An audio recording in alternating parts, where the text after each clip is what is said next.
ala jazili imdadihi wa ifdalih wa ashkuruhu subhanahu wa ta'ala ala kamali judihi bi'ibadihi wassalatu wassalamu ala sayyidina wa maulana Muhammadin wa ala alihi wa sahbihi wa man sara ala nahjihi wa sunnatihi amma ba'du. Allahumma 'allimna ma jahilna وانفعنا بما علمتنا وزدنا علما يا رب العالمين. Hadirin jamaah Masjid Al-Ukhwah yang dirahmati oleh Allah Subhanahu wa ta'ala, hal yang paling membahagiakan, hal yang paling perlu disyukuri adalah nikmat di mana Allah mentakdirkan kita sebagai hamba yang bersujud kepadanya. Jadi nikmat yang paling besar kita sebagai hamba adalah kita ditakdirkan menjadi bagian daripada orang-orang yang bersujud. Wabil khusus bersujud di tempatnya yang mulia, yaitu Masjid Baitullah.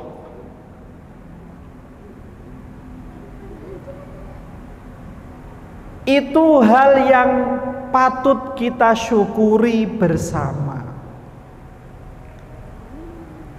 Ketika kita merasa bahwa sujud adalah nikmat dari Allah yang tiada tara, maka hal itu akan mengembangkan diri kita pada level-level ketaatan berikutnya. Ketaatan kepada Allah ini disimbolkan pada satu istilah yang namanya at-taqwa. Taqwa bukanlah label, taqwa bukanlah gelar. Sebagaimana umumnya orang memahami, khususnya di bulan Ramadan, itu dimaknai bahwa takwa itu gelar yang hendak kita tuju di dalam puasa. Jadi trayeknya itu adalah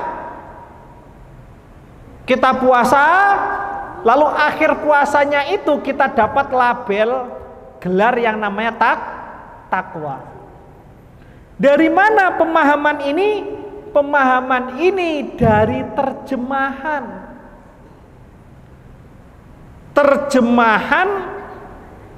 terhadap ayat Al-Quran surah Al-Baqarah 183. A'udzu billahi minasy syaithanir rajim. Bismillahirrahmanirrahim. Ya ayyuhalladzina amanu kutiba alaikumus syiyam. Wahai orang-orang yang beriman, diwajibkan atas kalian berpuasa. Kama kutiba 'alal ladzina min qablikum la'allakum tattaqun. Sebagaimana puasa diwajibkan atas orang-orang sebelum kalian agar kalian bertakwa. Jadi terjemahan agar kalian bertakwa itu memprovokasi pemikiran banyak orang bahwa takwa itu tujuan akhir dari puasa. Supaya orang dapat kata takwa, maka dia harus puasa dulu 30 hari. Jadi puasa Ramadan itu menjadi instrumen menuju takwa. Itu pemahaman umum. Padahal kalau kita pahami bersama, takwa itu bukan gelar. Kayak orang kuliah 4 semester terakhir gelar sarjana. Tepuk tangan lalu merasa suci, fitri. Kan begitu. Nah, bahasa Indonesia terjemahan ini kalau kita nggak ngaji akan menggiring kita pada pemahaman yang demikian. Ini tidak tepat. Kenapa? Karena di banyak ayat, misalnya watazawwadu fa inna khairaz zadi taqwa wattaquni ya ulil albab. Wahai kaum muslimin, muslimat, perbanyaklah bekal di dunia ini. Sebaik-baik bekal adalah takwa. Kata bekal di sini itu artinya gelar. Tidak. Bekal di sini itu artinya iman dan amal soleh. Jadi kata takwa itu bukan gelar, tapi ia merupakan perbuatan yang diridhoi oleh Allah Ta'ala.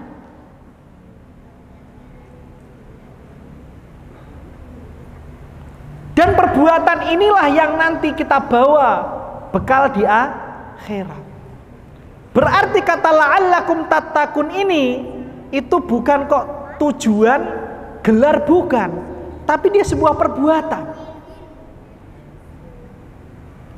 Belum lagi kalau kita pakai ayat yang lain, itu kata takwa ya, muttaqin, orangnya itu namanya muttaqin, itu bentuknya selalu pekerjaan, selalu amalan.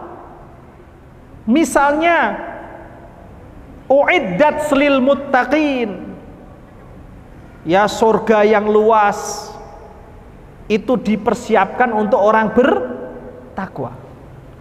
Siapa orang bertakwa ini? Alladzina yunfiquna fis sarra'i wad dharra wal kadhiminal ghaidha wal 'afina 'anil nas wallahu yuhibbul muhsinin. Muttaqin itu adalah orang yang mengamalkan pekerjaan, ya kan? Menginfakkan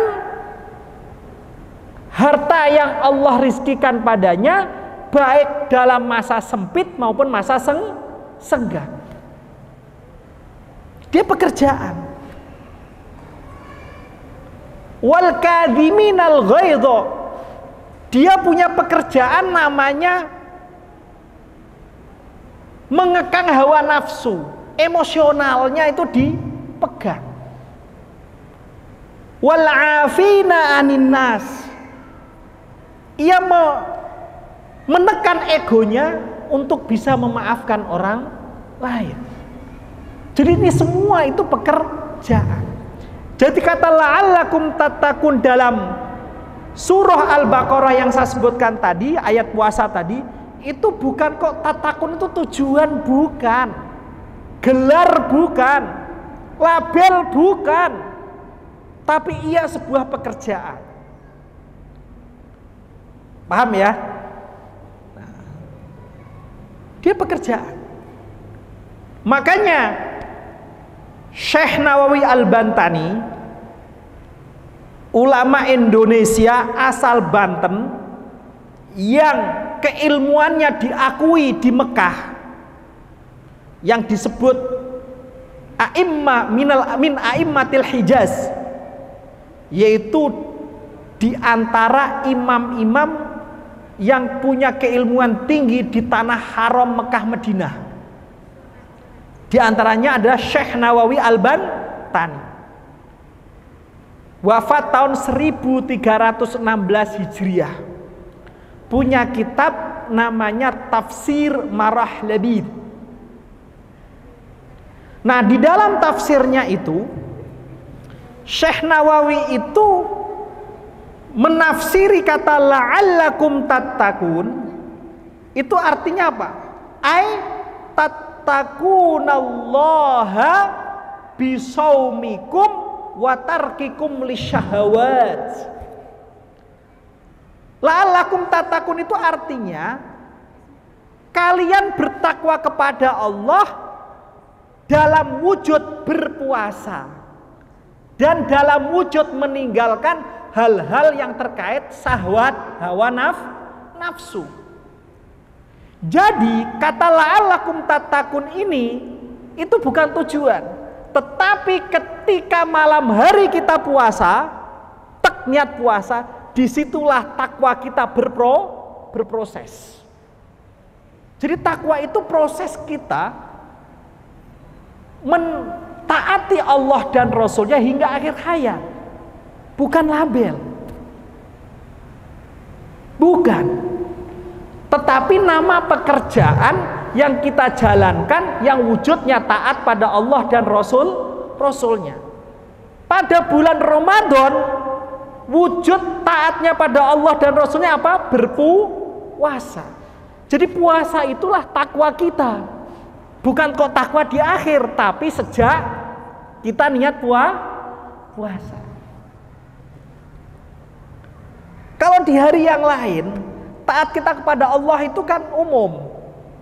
Ya, cari nafkah, makan minum, sesekali puasa sunnah Senin Kemis, dan seterusnya. Tetapi khusus untuk Ramadan, takwamu itu berupa apa? Puasa. Gitu loh. Jadi la'allakum tattaqun itu bukan kok akhir, bukan, tapi pekerjaan sejak kita masuk Ramadan. Paham ya? Paham ya? Nah, lalu dilanjutkan, kenapa Allah memilih takwa pada bulan Ramadan itu terkait dengan puasa dan meninggalkan syahwat. Kenapa? Kenapa pilihannya itu? Lalu Syekh Nawawi melanjutkan, war-raghbatu fil mat'umi wal mankuh asyaddu min ghairihima. Karena pada dasarnya manusia itu ketika hidup di dunia itu intinya dia itu memenuhi hasrat kemanusiawian itu terkait pada dua hal, al-mat'um wal mankuh, terkait urusan mulut dan terkait urusan di bawah perut. Al-mankuh itu di bawah perut, nggak perlu tak perjelas ya, tahu di bawah perut maksudnya ya. Karena inti manusia itu. Orang kerja, ngejar jabatan, rebutan warisan, senggol sana senggol sini, urusannya apa? Perut. Betul nggak? Urusannya soal mulut.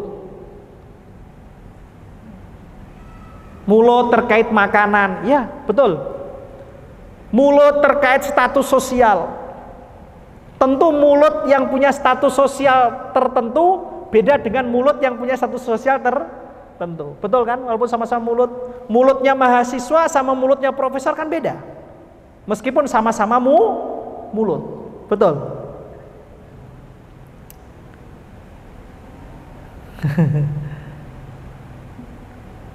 Belum lagi mulut ini butuh asupan, ya kan? Butuh belum lagi butuh inti dari konflik di dunia ini itu ada di mulut. Betul. Ya. Dan yang kedua, al-mankuh, hal-hal terkait di bawah perut. Mau nikah, pacaran, berkeluarga, punya anak, itu kan terkait di bawah perut, ya. Karena inti dari hidupnya itu. Maka wal ittiqa'an huma asyaq. Makanya disitulah Allah perintahkan takwa kalian wahai para hamba-hamba berupa mengontrol, berupa mendisiplinkan dari dua hal tadi, yaitu terkait perut, terkait mulut dan terkait di bawah perut.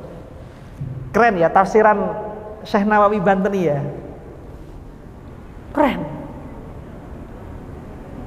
Nah, oleh karena itu terkait fikihnya puasa itu kan menjauhi dua hal tadi itu tadi.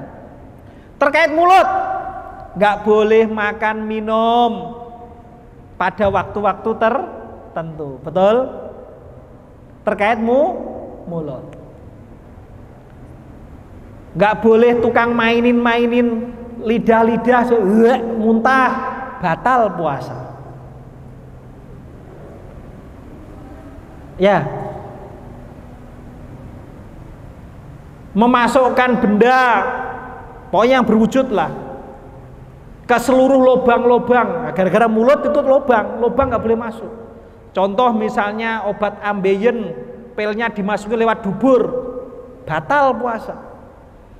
Termasuk jadi perdebatan, kalau suntik itu masuk batal bukan? Karena dia tidak melalui jalur lubang, tapi jalur pori. Wah, itu perdebatan itu. Belum lagi kalau gila, ayan, epilepsi, batal. Murtad, mulutnya batal. Muntah sengaja batal terkait mulut.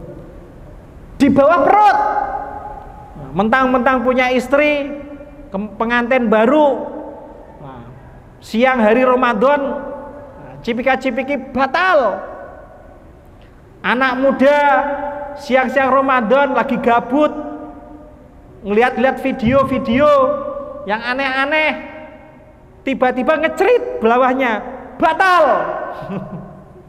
Ya, tapi nggak sengaja Ustadz, nggak sengaja kamu scroll begitu, nggak sengaja, batal. Yang perempuan kedatangan tamu yang tak diundang, pergi tak diantar, namanya haid, ya Bapak Ibu ya, batal puasa. Terkait di bawah perut. Nah, kalau ini kita tuntaskan sesuai SOP puasa, maka secara fikih puasa kita sahih. Sah, betul? Sah. Arti sah apa? Menggugurkan kewajiban. Kewajiban kita sebagai orang muslim gugur karena sudah sahih. Betul? Nah, lalu puasa ini tidak hanya terkait casing, tidak hanya hardware-nya saja, tapi ada software-nya. Nah, software-nya itu hadis sahih, riwayat Imam Bukhari dan Muslim, di mana Rasulullah Sallallahu Alaihi Wasallam meriwayatkan dari Allah Subhanahu wa Ta'ala, atau yang disebut hadis qudsi. Hadis qudsi ini mengatakan, Allah mengatakan, tapi tidak dalam Al-Quran ini, tetapi melalui mulutnya Rasulullah, tapi bukan Quran, namanya hadis qudsi. Kullu amali bani Adam lahu illa shaum. Semua amalan anak Adam itu kembali pada dirinya kecuali puasa. Fa innahu li wa ana ajzi bihi. Karena puasa itu adalah untukku. Akulah yang akan membalasnya. Loh, kok bisa semua anak Adam itu kembali pada dirinya? Iyalah. Bapak sholat, Allahu Akbar, kelihatan, weh orang soleh, weh anak muda UI yang rajin ke masjid, solih dan solihat, kelihatan, betul ya? Sholatnya dia jenggulat-jenggulit kembali pada dia nggak? Kembali pada dia, ditepuk tanganin orang, gitu kan? Dia pergi zakat nih, kelihatan, ditepuk tanganin, dipuji, kembali ke dia. Dia pergi umroh, haji, kelihatan, orang hebat, soleh, kembali ke dirinya. Tanpa kita tidak tahu itu benar sholat apa sholat-sholatan, zakat apa zakat-zakatan, umroh apa umroh-umrohan. Nah, tidak tahu kita. Tapi beda dengan puasa. Sama-sama masuk bulan Ramadan, Anda tidak kelihatan puasa apa tidak. Nggak kelihatan. Tidak ada yang tahu dia orang Islam pasti puasa. Belum tentu. Masuk kamar mandi, biur, lidahnya melet-melet, batal. Tidak tahu. Di rumah yang sudah beristri, pelak-peluk istrinya, tiba-tiba bawahnya mau cor, batal, tak tahu. Siapa yang tahu? Ayo, nggak tahu. Makanya untuk puasa itu tidak ada yang tahu. Makanya Imam Al-Qurtubi dalam kitabnya Al-Jami' li Ahkamil Quran menyatakan inna shauma sirrun bainal abdi wa rabbihi la yadharu illa lahu lidzalika shara mukhtassan bih. Puasa itu ibaratnya adalah komunikasi rahasia, komunikasi sirrun, komunikasi rahasia antara seorang hamba dengan Tuhannya. La yadharu illa lahu, gak ada yang tahu, cuman sang diri dengan Tuhannya, gak ada yang tahu. Oleh karena itu di dalam hadis tadi ya, puasa itu khusus untuk Allah. Fa innahu li, kata Allah. Itu untukku. Untuk siapa? Fa innahu li. Hadisnya sahih. Tidak ada perdebatan soal hadis ini. Untuk siapa? Allah. Paham? Untuk siapa puasanya? Allah. Yang bilang seperti itu siapa? Allah. Kamu kalau membaca hadis ini, itu berarti oh iya puasa untuk Allah. Gitu aja.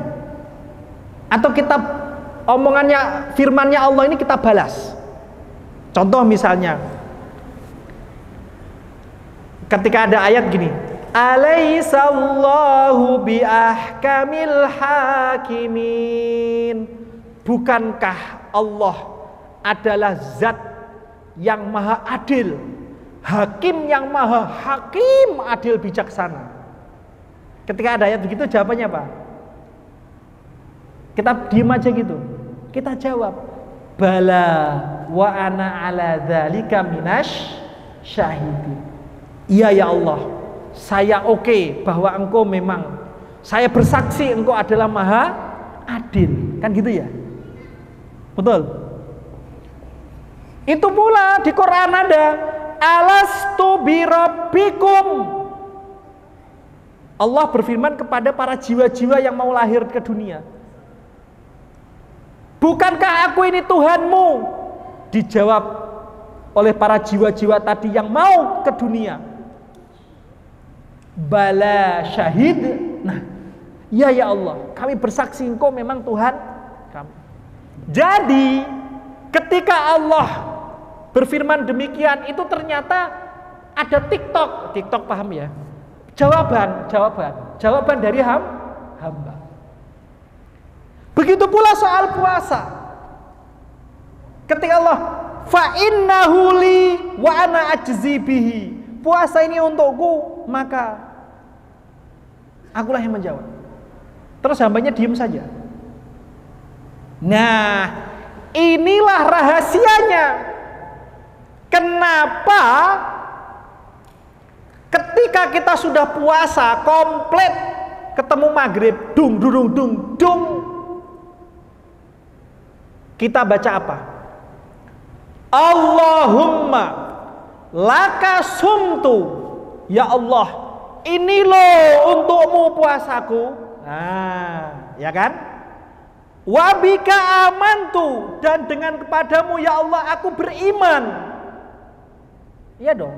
Kalau nggak beriman kepada Allah, puasa untuk siapa lagi? Wa ala rizkika aftartu, dan atas rizkimu aku berpuasa. Birahmatika ya arhamar rahimin, dengan sebab welas asihmu wahai zat yang maha welas asih, sang pengasih. Jadi doa tadi itu merupakan gabungan atau relasi daripada hadis sahih asfa'innahu li, puasa itu untukku. Maka kita sebagai hamba langsung kita bilang Allahumma laka sumtu, kepadamu ini puasamu. Paham? Jadi Allahumma laka sumtu itu tidak berdiri sendiri, tetapi ia merupakan penggabungan dengan hadis sahih riwayat Bukhari dan Muslim. Paham? Allahumma laka sumtu. Tapi Ustadz, secara riwayat ilmu hadis, Allahumma laka sumtu ini diriwayatkan dari banyak jalur. Saya ulangi lagi, banyak jalur. Di antaranya Al-Imam Abu Dawud dan banyak ulama yang lain. Secara sendiri hadis ini itu hadis mursal. Nah, nanti belajar ilmu hadis panjang. Mursal itu apa? Mursal pokoknya ya. Wa mursalun. Nah, itu ilmu hadisnya ada nanti. Hadis mursal itu dhaif. Tapi dhaifnya dhaif biasa, dhaif ringan. Namun hadis ini memiliki banyak jalur periwayatan yang lain. Memiliki syawahid kalau dalam ilmu hadis. Sehingga hadis ini itu menjadi kuat karena banyak syawahid, menjadilah hasan li ghairihi. Paham? Karena di banyak pendukung, riwayat pendukung. Nah, penelitian saya semacam itu dikuatkan oleh seorang muhakkik besar namanya Profesor Dr. Syuaib Al-Arnaud. Itu mengatakan memang riwayat ini mursal tapi punya banyak jalur yang menguatkan. Indahu syawahid tuqawwih. Ada banyak jalurnya. Berarti hadis ini nilainya bagus karena memiliki banyak pendukung. Oke, sedikit saya ngomong ilmu hadis. Nah, lalu belakangan rame-rame, ini tahun-tahun belakangan itu baru muncul rame-rame doa lain lagi, di masyarakat. Dhahabat dham'an wa batalatil uruq wa sabatil ajr insyaallah. Gitu ya. Ini riwayat Abu Dawud juga dalam sunannya. Dan secara riwayat personnya dia bagus secara kesendirian. Dia bagus. Kalau tadi kan secara sendiri dia dhaif, ringan, tetapi dia punya banyak jalur pendukung jadi naik tingkatan. Berarti dua-duanya ini itu sama-sama kuat.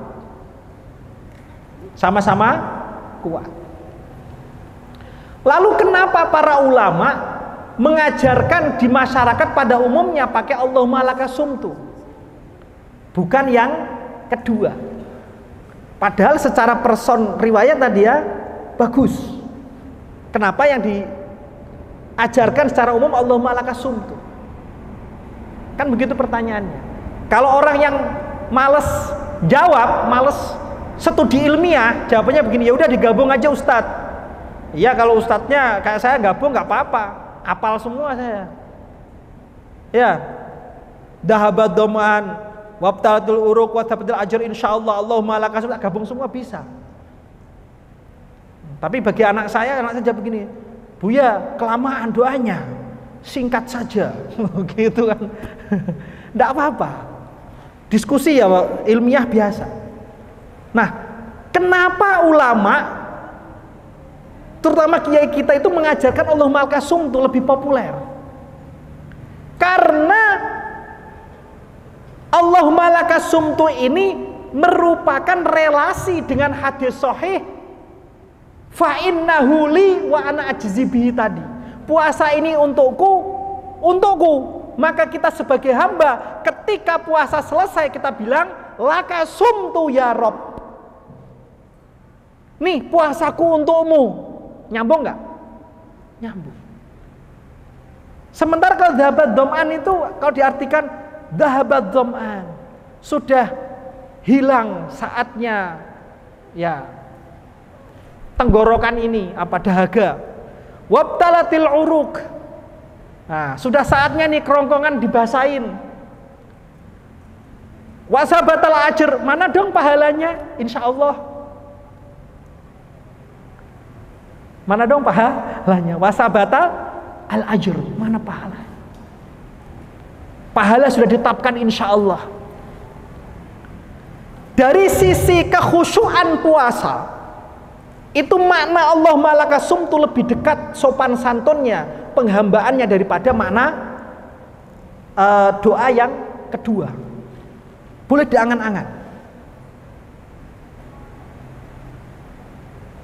Kalau kita sudah, ya Allah ini lo puasaku, aku persembahkan untukmu, pasti ada wa ana ajzi bihi, pasti. Masa nggak yakin sih? Wong sudah hadisnya sahih kok. Wa ana ajzi bi, aku balas. Kok kamu malah bilang sabatal ajr insyaallah, pahalanya insyaallah. Sesuatu pasti masa insyaallah. Itu menurut yang memilih Allahumma laka sumtu. Nah. Paham nggak? Logikanya ngerti nggak? Nah itu kalau mau berpikir kuat-kuatan yang mana? Tapi kalau malas berpikir, ya sudah pakai ini boleh. Pakai dua-duanya digabung juga boleh. Itu orang malas mikir, Pak. Malas mikir. Tapi kalau orang suka diskusi, kayak saya suka diskusi, oh enggak bisa, ntar dulu. Tetapi pilihan itu saya hormati. Tetapi diskusi boleh dong. Nah, itu namanya kiai punya ilmu begitu. Ngerti nggak? Paham? Jadi puasa itu latihannya itu komunikasi rahasia kepada Allah. Kalau sudah kita persembahkan puasa ini kepada Allah, nggak usah nanya pahala, apalagi pahalanya insya Allah lagi kan. Yakin Allah udah punya wa ana ajzi bihi, masa nggak yakin kon? Yakinlah. Gitu. Itu bagi madhab yang memenangkan Allahumma laka sumtu, termasuk madhab saya. Mau ikut syukur, gak ikut gak apa-apa. Gitu Bu ya, Pak ya. Baru tahu ilmunya begini. Kalau studi ilmu hadis ayo. Nah, di ilmu hadis itu ada yang namanya al-muhtaf bil qoro'in. ada satu riwayat yang biasa saja, tetapi karena dia memiliki alasan-alasan ilmuwan, alasan-alasan ilmiah yang kuat, dia bisa tertinggi. Namanya al-muhtaf bil qara'in. Itu ada. Ada ilmu khusus itu dalam ilmu hadis. Jadi ada riwayat yang mestinya dia biasa-biasa saja, tetapi karena ada alasan-alasan penguat, maka dia tinggi. Nanti kapan-kapan belajar ilmu hadis saya buka yang namanya al-muhtaf bil qara'in. Insya Allah ilmu hadis tengah hafal ya. Nah, jadi karena puasa itu komunikasi yang rahasia dengan Allah, dan kita menghamba dengan sehamba-hambanya kepada Allah, maka jangan dikotori puasa ini dengan perbuatan-perbuatan mulut, bohong, ghibah, dusta, nyebarin hoax, adu domba, fitnah. Itu mengurangi daripada kekhusyuan komunikasi dengan Allah. Tapi batalkan puasa tidak? Tidak. Gitu loh. Selama konsep fikihnya tadi udah dipenuhin ya tidak. Kualitasnya berkurang, kualitas komunikasi dengan Allah.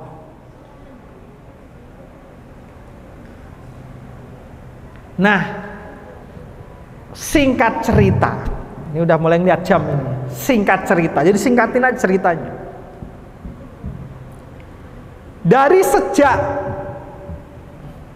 pertama, minggu pertama, 10 hari pertama, kedua, sampai terakhir, langsung singkat cerita menuju terakhir. Terakhir itu adalah puncak tertingginya. Gara-gara puncak tertinggi ini, itu muncul hadis palsu. Hadis palsu. Ramadan awaluhu rahmah, wa awsatuhu magfirah, wa akhiruhu itqum minan nar. Ramadan itu awalnya rahmah, minggu pertama 10 hari pertama rahmat, 10 hari kedua ampunan, 10 hari terakhir itqum minan nar. Itqum minan nar. Ini riwayat palsu. Ya, riwayat palsu.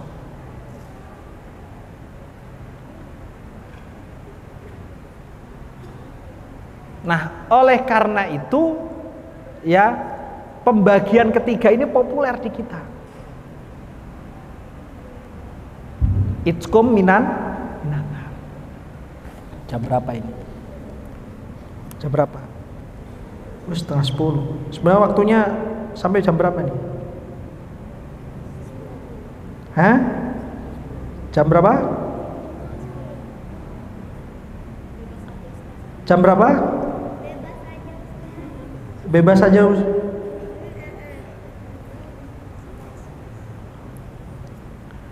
Bebas saja.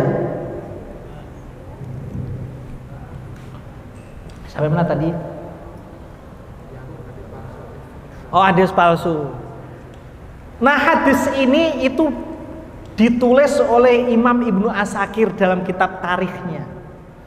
Ad-Dailami di dalam sunannya. Ibnu Abid Dunya dalam kitab Amalul Lail, Al-Yaum wal Lailah. Kepalsuannya paling tidak ada pada 2 manusia. Yang pertama namanya Salam bin Sawar. Salam bin Sawar ini itu munkar, tukang bikin riwayat-riwayat semi palsu. Yang kedua Maslamah ibn Solet, itu adalah matruk, sama tukang bikin riwayat-riwayat palsu. Karena ada 2 manusia ini, maka hadis awaluhu rahmah wa ausatuhu magfirah wa akhiruhu itqum minan nar. Puasa 10 hari pertama itu rahmat, 10 hari kedua magfirah, 10 hari ketiga terbebas dari api neraka. Itu disebut tidak diterima karena ada tadi Salam bin Sawar dan Maslamah bin As-Saud. Ada 2 rawi. Tidak apa-apa, nanti diskusi banyak cerita tentang hadis palsu bulan Ramadan. Nah, kita tidak pakai hadis ini. Kita pakai bahwa puasa itu dari hari pertama sampai hari terakhir itu menuju tangga perbaikan. Puasa tanggal 1, ketika masuk tanggal 2, maka tanggal 2 lebih bagus daripada tanggal 1. Kan gitu ya.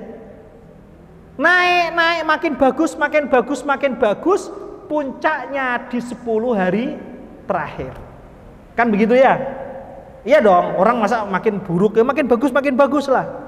Nah, puncaknya menuju finish yang disebut 10 hari terakhir.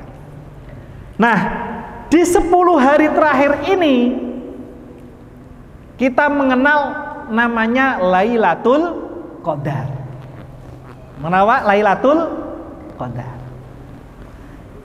Lailatul Qadar ini oleh umat Islam setidaknya ada 3 tanggapan terkait Lailatul Qadar. Tanggapan pertama itu pendekatan atau pemahaman kesesuaian. Ya, sebelum ke sana, Lailatul Qadar itu adalah malam mulia, malam penuh keberkahan. Inna anzalnahu fi lailatil qadar. Sesungguhnya kami turunkan Al-Quran itu pada Lailatul Qadar. Di ayat yang lain, inna anzalnahu fi lailatim mubarakah. Sungguh kami turunkan Al-Quran itu di malam penuh berkah. Jadi Lailatul Qadar itu penuh berkah. Lailatul Qadar itu malam kemuliaan. Lailatul Qadar itu malam yang menjadi takdir Allah menentukannya. Lailatul Qadri khairum min alfi syahr. Lailatul Qadar itu lebih bagus dari 1000 bulan. Nah, itu yang terkait dengan Lailatul Qadar. Nah, dari sisi pengamalannya, menggapainya itu ada 3 model setidaknya.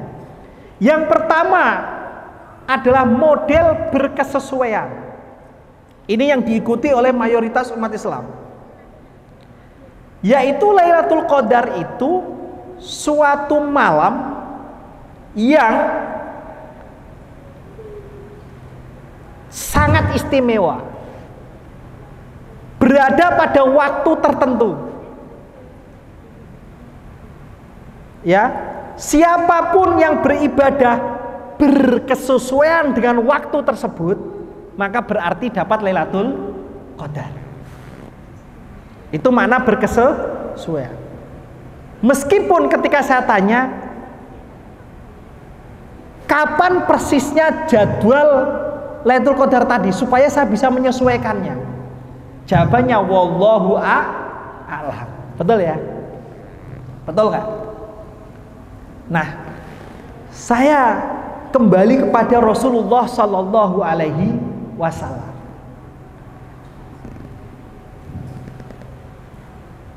Terkait malam terakhir, kita mencontoh Rasulullah Sallallahu Alaihi Wasallam. Pada awal-awal Ramadan, tahun kedua Hijriah,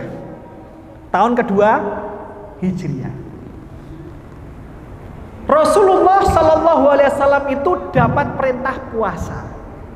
Kutiba alaikumus siyam. Nah, pada tanggal kedua Hijriah ini Rasulullah Shallallahu Alaihi Wasallam berpuasa. Lalu pada kisaran tanggal 17-18 Ramadan kurang lebih itu terjadi yang namanya Perang Badar. Perang Badar. Namanya perang itu kan ada perjalanan,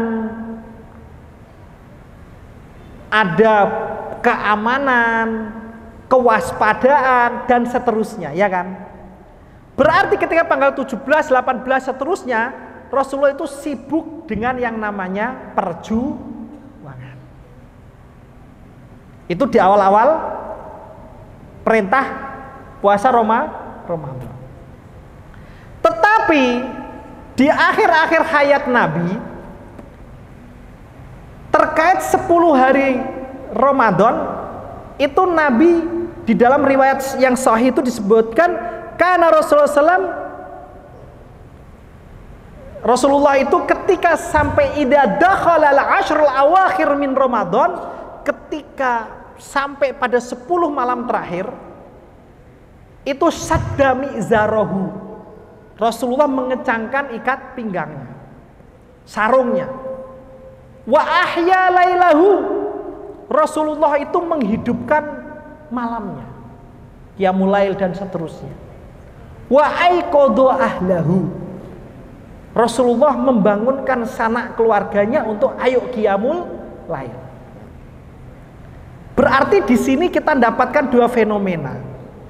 Di awal syariat Ramadan itu, ya, di akhir-akhir Ramadan itu penuh perjuangan, tidak di masjid tapi penuh perjuangan.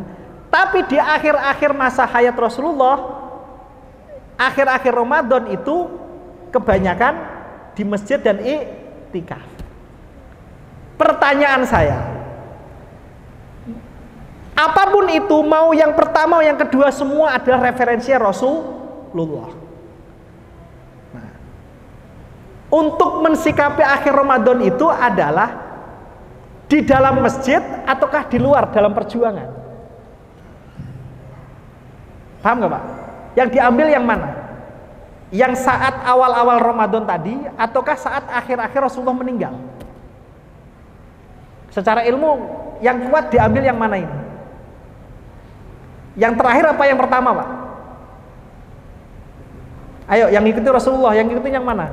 Yang terakhir tadi di masjid ataukah yang saat puasa awal-awal itu, yaitu penuh perjuangan perang? Ya, atau saya balik pertanyaannya, ini biar mahasiswa biar melek. Rasulullah itu umur 25 tahun menikah sama Khadijah sampai umur 50 tahun. Itu Rasulullah monogami, istri satu. Sampai umur berapa Bu? 50 tahun. Berarti berapa tahun? 25 tahun. Istri nomor 1 meninggal 51 sampai umur 63. Nabi itu poligami. Nah, Ibu pilih yang mana? Yang fase 25 sampai 50, yang istri 1, atau pilih yang 51 sampai 63? Pilih yang mana fasenya? Atau dibagi dua, syarat poligami adalah istri pertama mati dulu, ataukah begitu pemahamannya? Atau terserah kau lah, mau yang monogami ya silahkan, mau poligami silahkan. Nah, cara berpikirnya mesti gimana yang benar? Nah, maksud saya Pak, sama dengan yang Ramadan tadi. Di awal-awal itu Nabi, Ramadan di akhir itu penuh perjuangan, yaitu tidak di masjid tetapi perjuangan di luar. Tapi di akhir hayatnya Rasulullah iktikaf di masjid. Cara mengambil contoh Rasulullah yang mana? Ataukah saya tanyakan, lebih utama yang mana? Yang di akhir ataukah yang di pertama? Yang di akhir. Berarti kalau yang poligami tadi di akhir juga ngambilnya atau suka-suka. Ini metode berpikir yang istiqomah, mau yang mana? Semuanya untuk Rasulullah loh. Oh, kalau yang iktikaf di masjid kan ringan, Pak. Mau yang madhab ngambil yang paling akhir. Yang lama di amandemen, gitu kan. Tapi khusus yang terkait kawin, maunya adalah yang pertama, yang terakhir-terakhir itu pengecualian, kondisional, emergency exit. Apa begitu pemahamannya? Nah, itu fakta bahwa terkait dengan contoh Rasulullah menghadapi akhir Ramadan itu tidak tunggal, tunggal. Kalau bagi tukang ojek, tukang jualan pecel lele, security, itu nyontohnya enakan yang mana, Pak? Yang pertama. Bagi yang ASN kayak saya, gitu kan, dimana hari-hari terakhir begini itu libur, gitu kan, enak itikaf. Itikaf, kenapa itikaf? Oh, istirahat kuping dari diomelin istri. Bisa jadi begitu niatnya. Nah, jadi Rasulullah itu contoh buat semuanya. Itu yang mau saya terangkan. Gitu ya. Oke. Akhirnya madhab pertama ada madhab kesesuaian. Yaitu dimana ketika kita ibadah berkesesuaian dengan waktu ngepasin Lailatul Qadar. Meskipun kalau ditanya kapan waktu persisnya, wallahu a'lam. Ada yang bilang pokoknya 10 hari terakhir salah satunya. Oh, berarti kan belum pasti kan? Kalau pas salah satunya ibu tiba-tiba ditakdirkan perutnya mules, ke kamar mandi. Kamar mandi, terus baru keluar, masuk kamar mandi lagi, tidak rugi. Ayo, tiba-tiba begitu gimana? Nah, ada yang bilang setiap ketemu ganjil 21, 22, 23 dan seterusnya. Ada yang main hitung-hitungan. Lailatul Qadar itu 7. Kalau Lailatul Qadarnya itu lai, lam, ya, lam, ta, al-qadr, ada 7 huruf. Maka disebut dalam Al-Quran 3 kali. Berarti 7 kali 3, 21. Oh, berarti tanggal 21 ini. Ada yang model begitu. Ada yang model gitu. Ada yang modelnya dapat mimpi, dapat wangsit. Wah, iya putar. Makanya ulama nggak ada yang memastikan malamnya. Tetapi mayoritas umat Islam setuju bahwa ketika ibadah kita berkesesuaian dengan ngepasin waktunya tadi, meskipun kata waktu yang pas tadi itu tidak jelas, kita meyakini bahwa itu Lailatul Qadar. Itu pandangan. Kalau di Maroko, Pak, Lailatul Qadar itu ditetapkan oleh SK pemerintah. Ditetapkan oleh SK pemerintah. Pemerintah bilang tanggal sekian Lailatul Qadar. Udah, anak-anak pada bikin pawai, masjid-masjid pada hidup, pada ngepasin hari itu. Dasarnya apa? SK negara. Nah, itu kalau ada negara model begitu, saya yakin di sini banyak yang tidak setuju. Kalau lebaran aja nggak setuju kok, apalagi kok SK Lailatul Qadar. Tapi di Maroko begitu. Hambanya yang rakyat awam enak. Wes pokoknya saya ngikutin SK negara. Kalau negaranya salah biar dia urusan sama Allah. Yang penting saya yakin SK-nya bilang itu Qadar itu, ya udah saya itu Lailatul Qadar saya. Pegangan saya, ana inda dzanni abdi bi. Riwayat hadis qudsi, saya sesuai prasangka hambaku. Prasangka hambaku sesuai SK orang-orang pinter itu, ini Lailatul Qadar dan ini Lailatul Qadar. Panggah salah atau tidak itu urusan dia sama Allah Ta'ala. Enak jadi orang awam. Maka kalau di Maroko saya nggak pernah ribut Lailatul Qadar, nunggu SK negara aja. Bener di Maroko, saya di Maroko lama. Jadi bapak tempat saya ngekos itu bilang, nah insya Allah 2 hari lagi Lailatul Qadar. Siap. Wahai ya maulaya. Gitu bahasa Marokonya. Wahai itu oke. Gitu. Udah enak. Siap-siap. Mandi, pakai wangi-wangian. Wah enak. Sesuai SK negara. Di sini enggak ada. Oke. Nah, karena perdebatan semacam ini, maka ada juga, Ustadz, kalau begitu enak dong, yang punya gaji tetap, bisa iktikaf, dia selesai. Bagaimana dengan kami? Katanya Lailatul Qadar itu untuk umat Muhammad. Bagaimana dengan kami nih, para dokter yang nungguin pasien, suster yang nungguin orang koma, ya, Pak Satpam yang jaga di luar, security tukang nasi goreng, pecel lele, tidak kasihan. Apa aku ini bukan umat Muhammad juga? Itu ada yang diskusi gitu. Nah terus gimana maunya? Mbok ya ditetapkan saja, nanti pas di hari itu saya bisa libur. Wah, ustadznya bingung jawabannya. Mau dikasih jawaban yang waktu pasti, di antara para ulama nggak ada yang memastikan. Tapi kalau nggak dikasih waktu pasti, kasihan orang-orang yang saya sebutkan tadi. Jadi repot Pak. Jadi ustadz itu untuk ditanya-tanya begitu. Kita kan harus yang durul ummah bi'aini rahmah, melihat umat ini dengan kacamata rahmah, kasih sayang, solutif. Nah, akhirnya muncul tafsir yang ketiga, yang kedua. Jadi yang tadi yang pertama ya, berkesesuaian. Yang kedua, ini juga tafsir, tapi termasuk besar juga. Karena melihat perdebatan dan ketidakpastian waktu, maka pendapat yang kedua menyatakan adalah Lailatul Qadar itu pengalaman subjektif revolusioner ruhani seseorang. Paham maksudnya?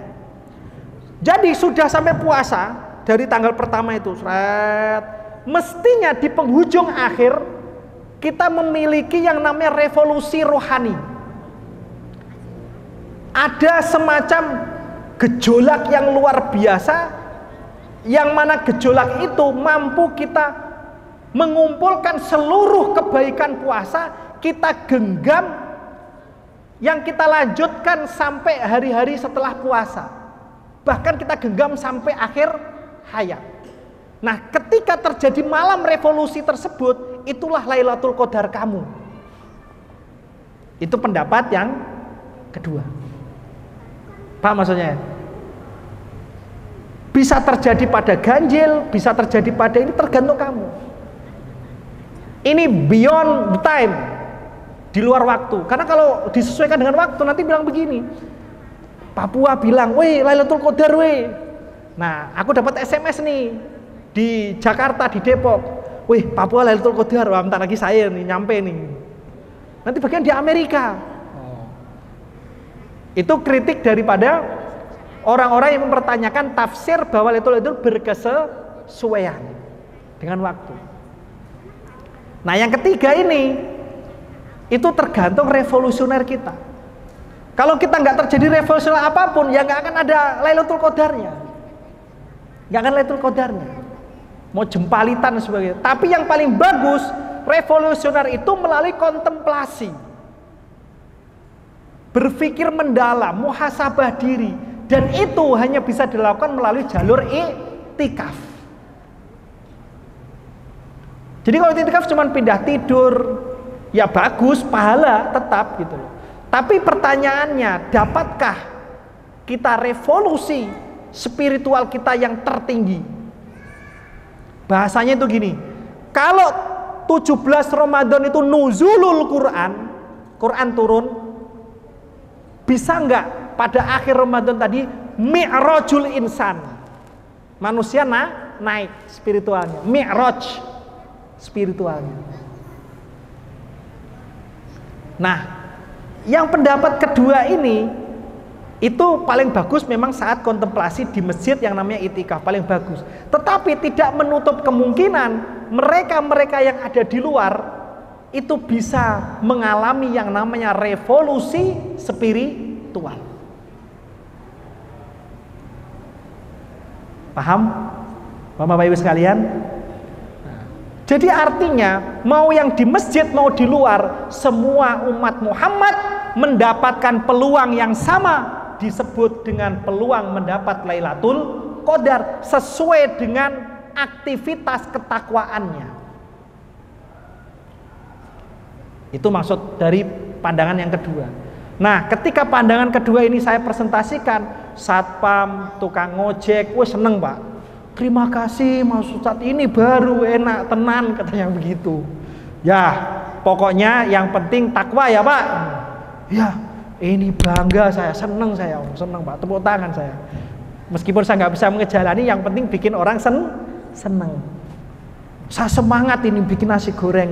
Wah, Mas Ustadz mau? Begitu. Oke ya Pak ya.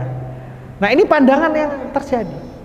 Yang ketiga, ada pertanyaan, Mas, itu Lailatul Qadar kan dahsyat ya Mas? Iya dahsyat. Ada nggak amalan yang lebih dahsyat selain Lailatul Qadar? Oh, manusia begitu. Jadi tentang Lailatul Qadar tadi yang keutamaan itu diwakili dua pendapat tadi. Meskipun ada pendapat banyak, tapi saya klasifikasikan jadi dua. Oke ya, garis besarnya. Tapi ada juga pertanyaan, ada nggak hal yang lebih bagus dari Lailatul Qadar? Ada nggak Pak? Pernah dengar ada nggak? Ada nggak nak? Hah? Jawabannya ada. Ada. Ada yang lebih bagus dari Lailatul Qadar Pak. Di atas langit masih ada. Wa fawqa dhi ilmin alim. Di atas orang berilmu masih ada lagi. Di atas Lailatul Qadar ada yang lebih bagus, Pak. Ini riwayat Imam Al-Mundhiri dalam kitabnya At-Tarhib wa Targhib. Riwayat Imam Ibnu Hibban dalam sahihnya, Ibnu Majah dalam sunannya dan lain sebagainya. Riwayatnya ini. Hadisnya sahih. Syekh Albani bilang sahih. Suatu ketika Abu Hurairah, ini dari Abu Hurairah, itu mendapat tugas itu kana fir ribat. Ada satu pos perjuangan fisabilillah, pos perjuangan. Lalu orang-orang itu fafazaun nas. Fafazau ila sahil. Orang-orang itu pada pergi meninggalkan posnya tadi untuk ke tempat tertentu lah, entah mau ibadah entah apa gitu ya. Pokoknya ke tempat yang lain lah, pokoknya selain di tempat yang sudah ditugaskan tadi. Lalu orang-orang bilang, "Ya Abu Hurairah, la ba'sa, enggak apa-apa." Insarafan nas, wah orang langsung pada bepergian menuju tempat itu. Lalu Abu Hurairah tetap diam dia. Lalu ada yang bertanya, "Ma yuqifuka ya Abu Hurairah?" Apa yang membuatmu berdiam diri wahai Abu Hurairah? Abu Hurairah menyatakan, "Kana Rasulullah sallallahu alaihi wasallam yaqul au kama qala Rasul, mauqifu sa'atin fi sabilillah khairun min lailatil qadar indal hajaril aswad." Kamu berdiam sebagai penjaga dalam fisabilillah, berjuang di jalan Allah, menjaga doang, khairun itu lebih bagus daripada kamu dapat Lailatul Qadar indal hajaril aswad. Di mana Lailatul Qadarmu kamu dapat saat kamu i'tikaf di depan Hajar Aswad. Berarti ada amalan lebih bagus dari Lailatul Qadar, yaitu engkau berdiam diri menjaga, ya seperti tentara kita, TNI, polisi menjaga di perbatasan, ya menjaga di Papua dari KKB, itu dia berdirinya saja, berdiam diri di sana saja, itu lebih bagus daripada engkau mendapatkan Lailatul Qadar yang berada kau itikaf di depan Hajar Aswad. Itu riwayat sahih. Itu riwayat dari Abu Hurairah. Riwayat yang lain dari Umar bin Khattab yang diriwayatkan oleh Imam Al-Hakim dalam kitab Mustadrak ala Sahihain. Umar meriwayatkan Rasulullah SAW bertanya, ala unabbiukum bilailatin khair min lailatul qadar. Mau nggak kalian saya beritahu satu malam lebih bagus daripada Lailatul Qadar? Mau nggak? Rasulullah menjelaskan, harisun yahrusu fi ardi khaifin la'allahu la yarji'u ila ahlih atau kama qala Rasul. Riwayat Imam Hakim dalam kitab Al-Mustadrak ala Sahihain. Yaitu orang yang menjaga tanah yang sedang ketakutan. Jadi masyarakat sedang ketakutan, dia jaga fisabilillah, mengamankan. Yang bisa jadi potensi dia menjaga tadi itu nggak bisa kembali ke keluarganya, karena bisa jadi mati, kena penyakit atau apa, karena dia jaga. Pertanyaannya, kalau kata fisabilillah kita maknai secara luas, kalau pemaknaannya ardi khaifin, tanah atau bumi ketakutan, kita artikan lebih luas, seperti mereka yang berjuang di jalan demi menjaga keamanan anaknya yang sekolah, keluarganya yang sedang terpuruk misalnya. Itu sesuatu yang menakutkan, tapi ia jaga. Bisa enggak orang-orang semacam ini ketika ia istiqomah, ia berdiam diri untuk menjaga keluarganya dari ketakutan akan tidak bisa bayar sekolah, ketakutan tidak bisa bayar kontrakan, ketakutan anaknya tidak bisa makan, ketakutan yang lain, dia jaga lewat kerja keras, yang bisa jadi karena ngojek, resiko kecelakaan, resiko sakit di jalan, yang gara-gara resiko ini dia tidak bisa pulang ke rumahnya. Kalau datang lebih luas, ini hadis ini ketika saya presentasikan, wah itu teman-teman yang pekerja-pekerja profesional yang dituntut secara itu senang banget itu dua hadis ini. Nah, ini adalah hadis Rasulullah Sallallahu Alaihi Wasallam yang kalau kita presentasikan ternyata membahagiakan bagi orang-orang yang berprofesi atau orang-orang yang terpinggirkan. Ya, terpinggirkan. Makanya kalau saya ketemu tukang nasi goreng, Pak security, tentara yang ditugaskan di jauh, saya akan bacakan hadis ini. Tak bacain hadis ini, seneng dia. Wah, berarti saya bahagia, Pak. Nah, jadi singkat cerita, saya mau menyampaikan bahwa kita iktikaf di sini ya karena alhamdulillah Allah kasih fasilitas. Ya alhamdulillah kita mampu. Tetapi orang-orang umat Muhammad yang di luaran sana, yang mesti hidupnya di jalan, yang menjaga, yang kebetulan tidak punya kesempatan ke sini, dia juga punya kabar gembira. Dia juga punya amalan untuk meraih takwa yang tertinggi di hadapan Tuhannya. Jadi tidak boleh Karena kita dapat fasilitas ini, ngerasa pulang paling suci, paling wah dapat Lailatul Qadar. Enggak boleh begitu. Karena yang saya paparkan tadi ternyata memberi peluang mereka-mereka itu juga punya jalur Lailatul Qadar sendiri.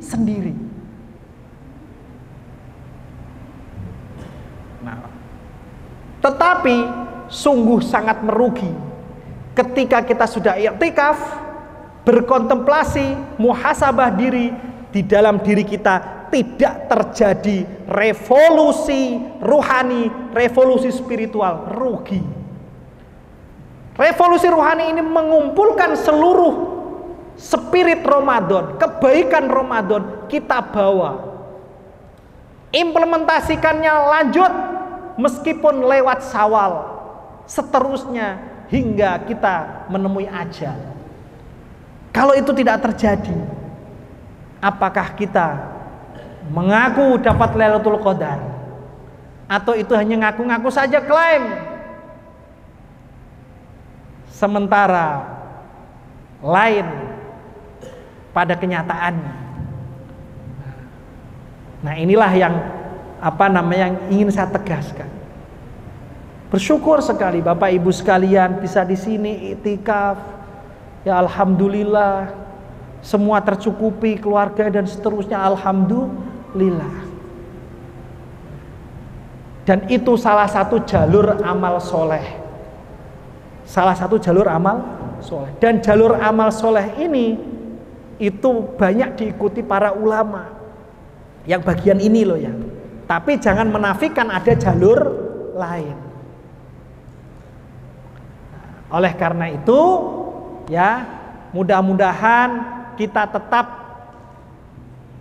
dinaungi oleh Allah melalui jalur ilmu, jalur inayah, hidayah dari Allah, yang kemudian menjadikan kita pribadi yang khusyuk menghamba kepadanya dan tetap menjaga akhlak sopan santun. Mudah-mudahan apa yang kami sampaikan bermanfaat. Kurang lebihnya mohon maaf. Ada sesi tanya jawab atau enggak? Hah? Boleh.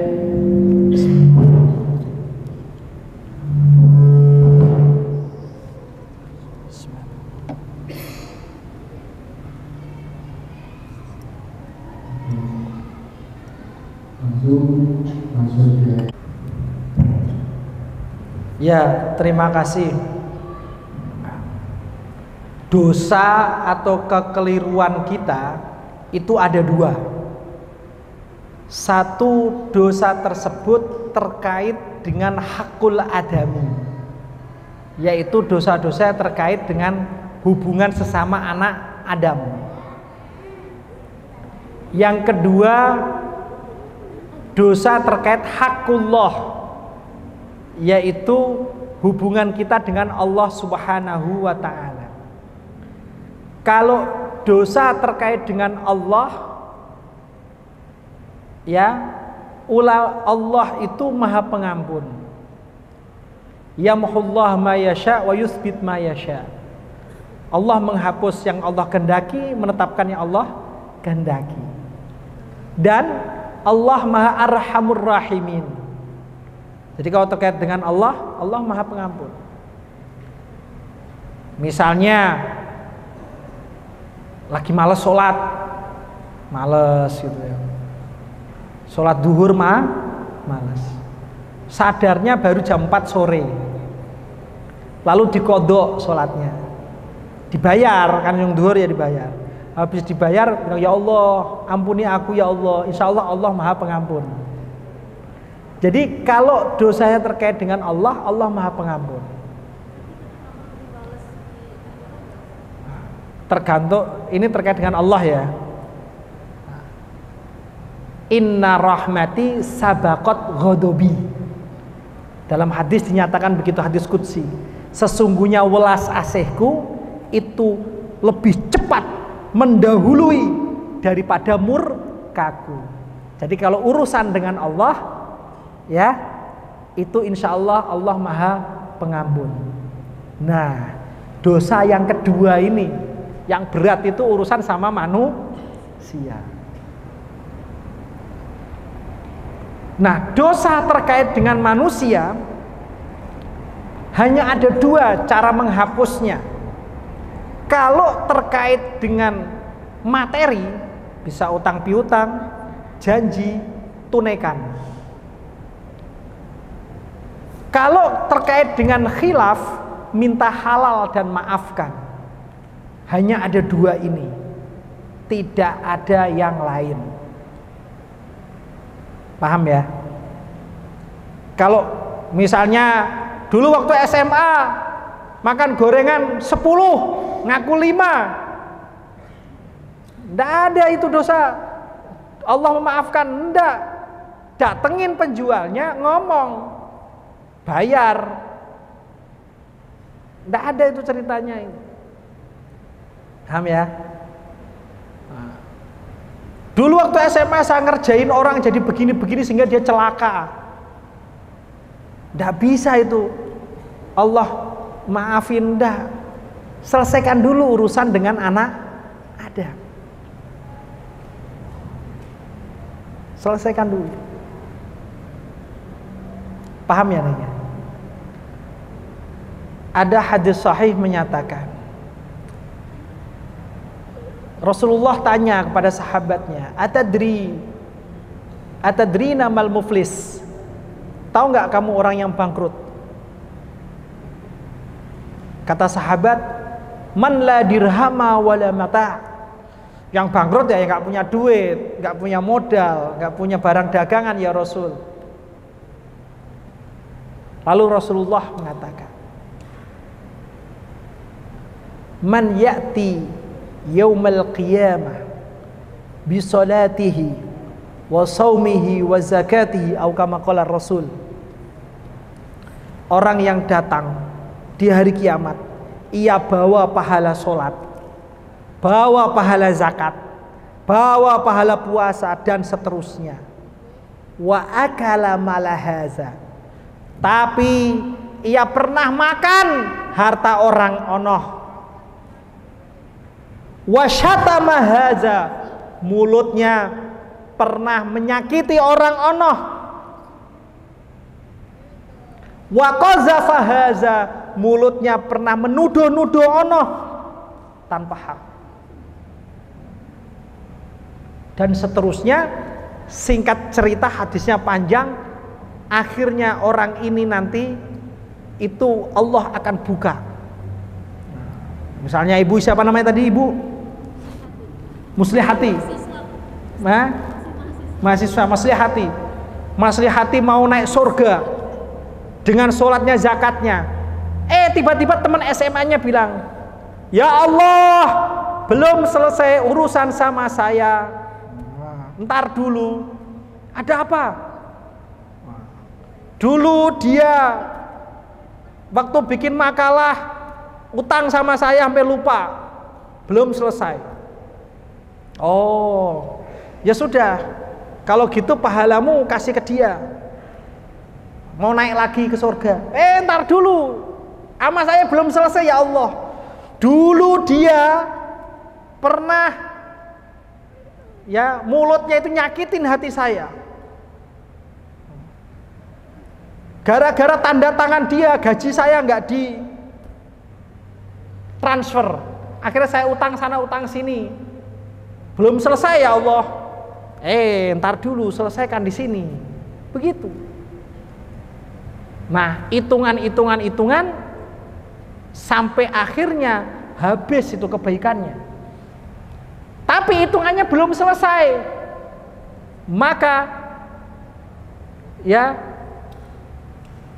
dosa orang yang tadi belum selesai itu ditukar ke dia. Plek. Jadi akhirnya mestinya dia dengan sholatnya, zakatnya masuk surga, gara-gara hitungan dosa-dosa begini. Nah, neraka itu. Paham? Jadi yang kepada Allah itu Maha Pengampun. Dihapus dosamu, istighfar banyak dihapus. Kalau dengan Allah. Asal jangan mensyukutukan, asal jangan musyrik, ya Allah ampuni. Dan yang terakhir, jangan mujahir. Tahu mujahir? Kullu ummati mu'afa illal mujahir. Semua umatku itu akan saya ampuni, pasti, kecuali yang mujahir. Mujahir itu orang bangga dengan dosanya. Malam harinya dia itu misalnya main judi. Dosa, Allah tutupin itu dosa dia. Paginya malah dia bangga jadi sponsor judi online. Ini orang begini nggak akan diampuni. Allah sudah tutup kesalahan dia, dosa dia, malah dia promosikan, bangga lagi. Banyak yang begitu ya.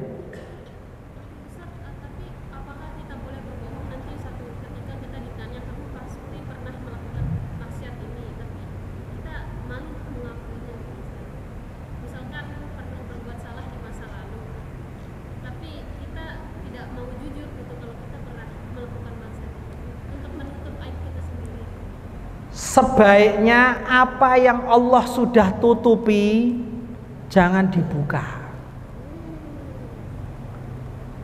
Ya, kalau ditanya-tanya, kalau nggak ada kepentingan, nggak usah dijawab.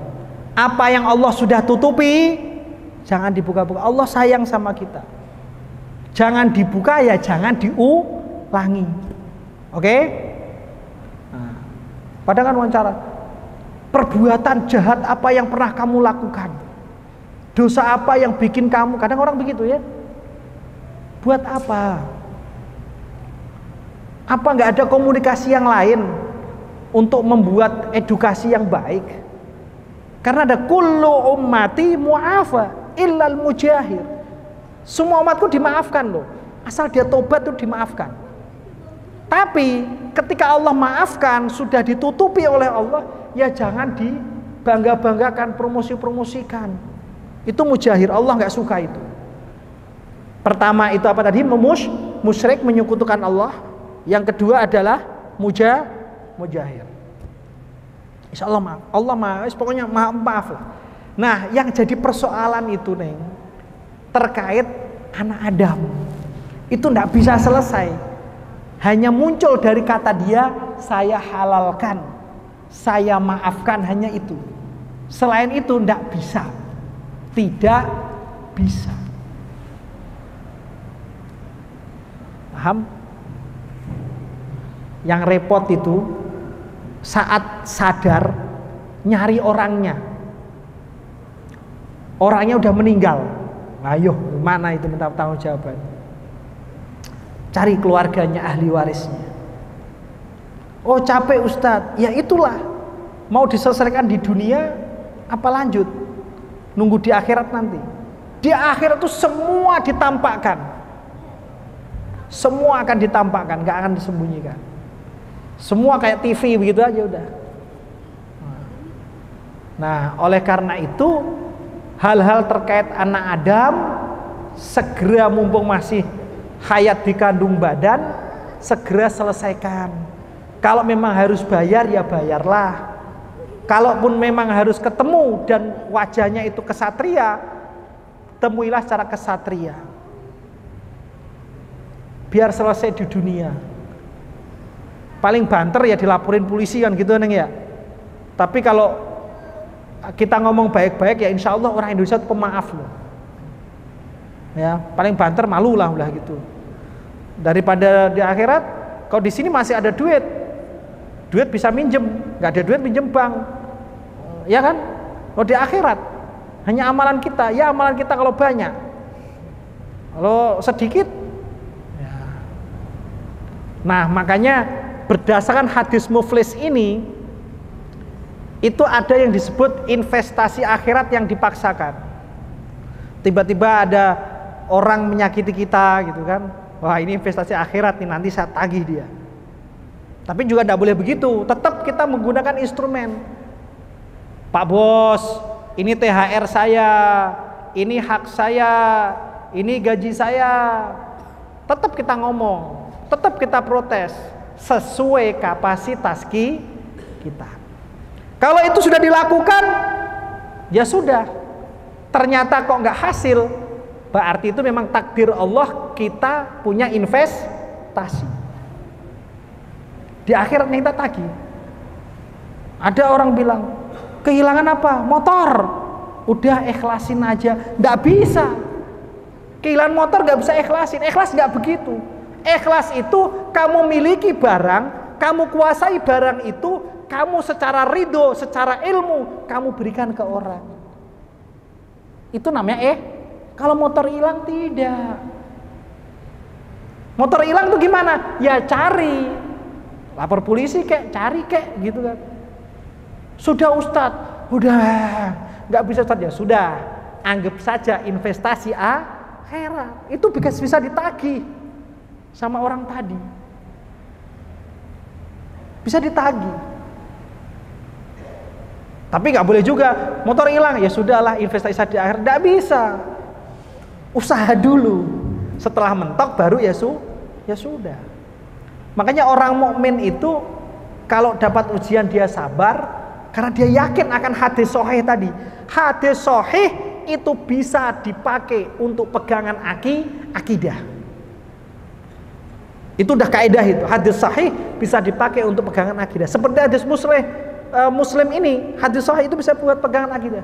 Wa akala malahaza. Ia makan harta orang ini. Namanya makan banyak cara. Korupsi, nyolong, banyak namanya makan. Itu akan dinampakkan, maka disebut investasi yang dipaksakan. Nah, gitu ya. Nah, meskipun demikian ya jangan sampai kita punya barang kok abai. Tidak boleh, tetap kita ya sewajarnya lah, dijaga sewajarnya, ini juga sewajarnya. Nah, gitu nih ya. Jadi yang jadi balasan itu adalah sesama anak Adam. Nah, in khairon fa khairun, in syarron fa syarrun. Yang baik dibalas baik, yang buruk dibalas buruk. Nah, itu terkait dengan anak Adam. Paham? Nah, kalau seumpama Allah Maha Pengasih, gampang menghapus dosa. Maaf, Allah maafnya luar. Tapi terkait anak Adam, nah, harus diselesaikan secara wajhan biwajhin, muka ketemu muka. Oke, sudah? Mungkin cukup sekian, kurang lebihnya mohon maaf. Kita tutup dengan hamdalah dan doa kafaratul majlis. Alhamdulillahi rabbil alamin. Subhanakallahumma wa bihamdika asyhadu an la ilaha illa anta astaghfiruka wa atubu ilaik. Wallahul muwaffiq ila aqwamit thariq. Wassalamu alaikum warahmatullahi taala wabarakatuh.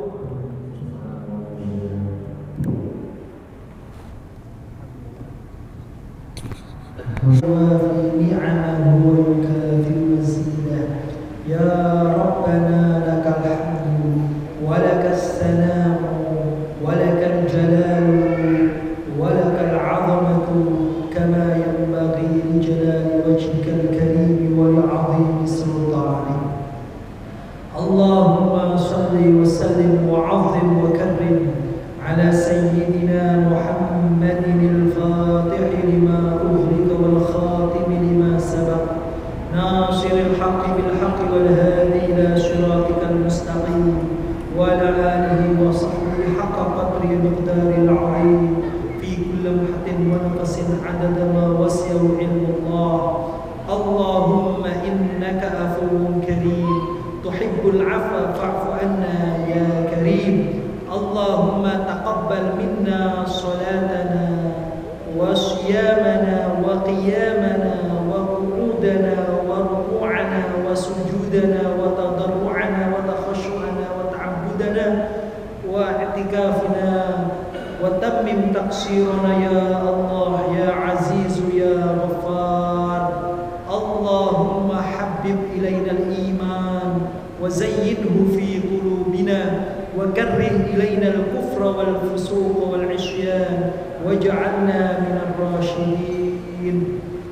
اللهم ألهمنا علما نفهم به أوامرك ونواهيك وارزقنا فهما نعلم به كيف نناجيك يا رب العالمين.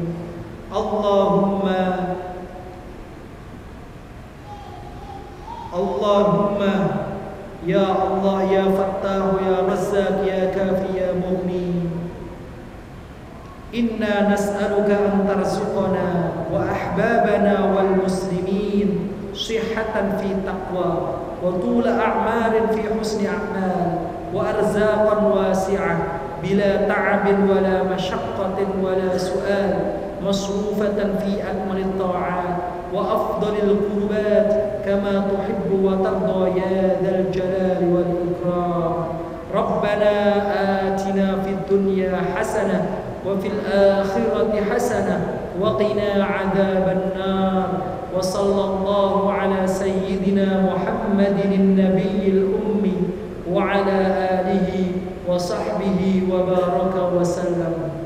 بفضل سبحان ربك رب العزة عما يصفون، وسلام على المرسلين والحمد لله رب